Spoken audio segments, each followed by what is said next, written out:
speaking of the president, he just passed me a note while I'm standing here. He wanted me to hold this up. This is the poll that I cited, the CBS YouGov poll that shows that 76% of those who watched the president's speech last night approved of his speech. And so it goes to my earlier point that I made in my monologue about how incredibly sad it is that we have a modern-day Democrat Party who is so severely out of touch with the American public.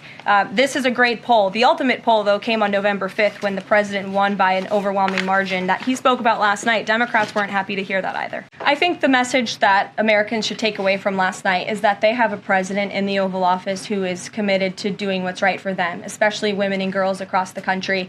And I think it's very ironic, thank you for bringing up the point about women, that Democrat women were wearing pink to support our fellow females, yet they couldn't stand, again, for a young woman who was severely injured by a man on the volleyball court. They couldn't stand for the mothers of two beautiful young women. You can't say you're the party of women and then support men and women's sports and not stand up for basic law and order and immigration reform that will protect women in this country. That's what President Trump is doing. He's the president for women. Well, the Department of Education has sued the state of Maine. As you know, there's ongoing litigation. The president has made a commitment to ensure that states are being held accountable if they continue to allow men and women's sports, which he believes is an egregious violation of taxpayer dollars. And so that fight continues, and the president won't back down. Again, this is a common sense policy. 80% of the American people, including more than 60% of Democrats, do not want men and women's sports.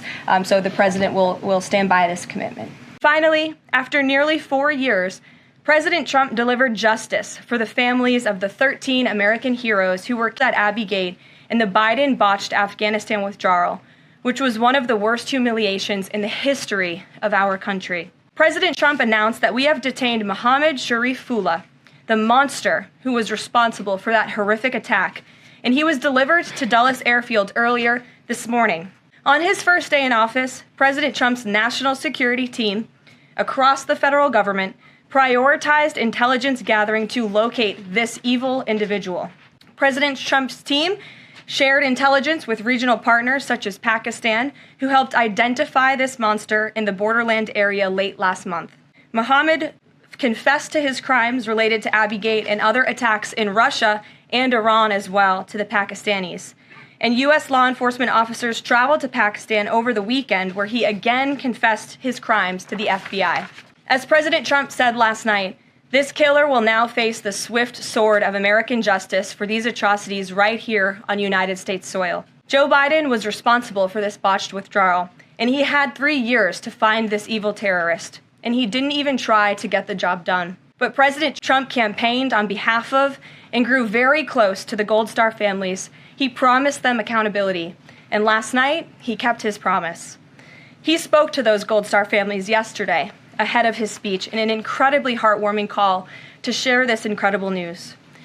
And as President Trump asked in his speech last night, how could anyone possibly be opposed to any of this action that he is taking?